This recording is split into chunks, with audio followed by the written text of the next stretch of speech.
За околу Тито и Александар Македонски. Прашањето не е тоа само за името на Македонија.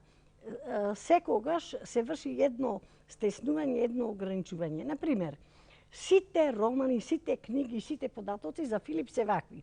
Филип бил варварин. Тој со фалангата се борел и во Херонеја ги победил грците и потоа го убиле. А Александар ја шири елинизацијата. Сега прашањето е, дали е тоа така?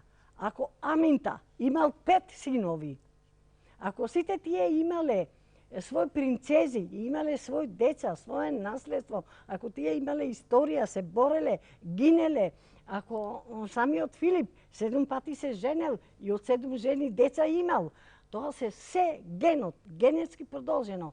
Ако еден Аристотел бил царски лекар со традиција да неговиот татко, дедо, прадедо, 5 генерации служеле со медицината на македонските дворови, тие имаат на некој начин еден континуитет во продолжување и наследење на традицијата во секоја област, во царството царевите, во науката научниците, ораторите имале посебно значење, зашто требало мислата да ја обликуваат, да ја пренесат и да го водат народот.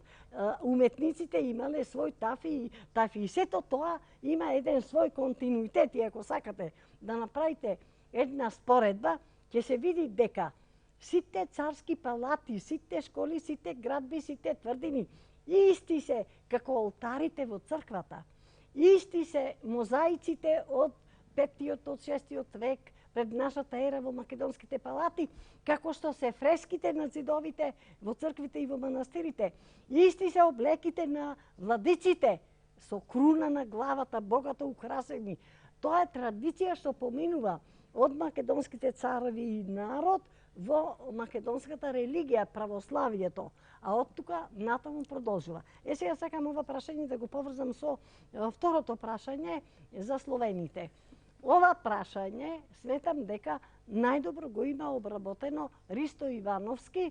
Тој е ветеринар по струка, тој студирал во Австрија и тамо докторирал и тој напиша една книга дека Средоморскиот базен е основа на европската култура преку македонската. Тој тамо многу убаво кажува дека уште како студент, кога правеле испитување на ДНК, кога правеле споредување на коски, дека не е точно дошле словени од север, ами обратно.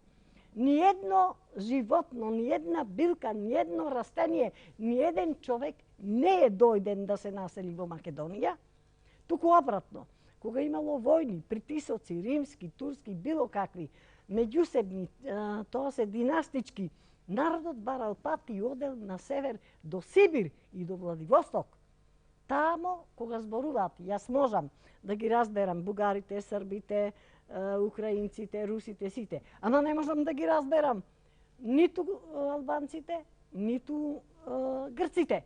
Тие не се сродни, тие се дојдени и испикани на разни начини и ја користат та македонска духовност, култура и се прават поголеми македонци од македонците. Еве сега Грција вели Македонија.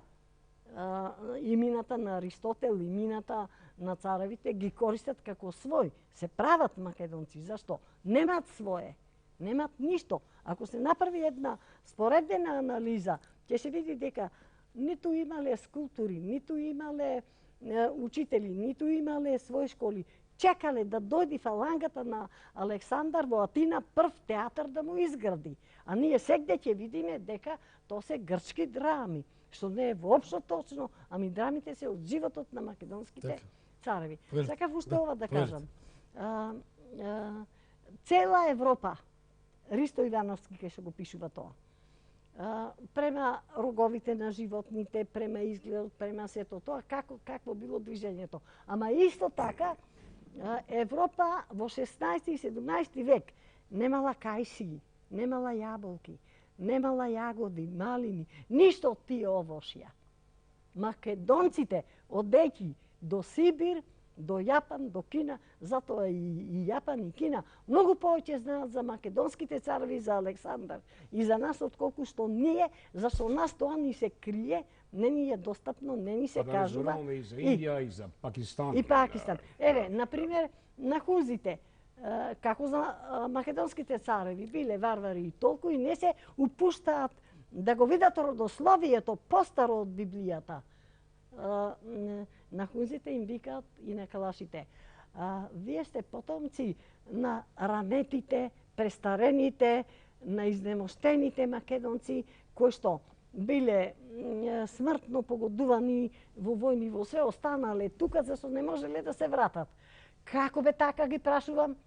Ако тие биле толку престарени, изнемоштени и осакатени, како можеле да остават потомство 2300 години живи и здрави слични на сегашните? Тие сами се кажуваат за македонци, без ние да ги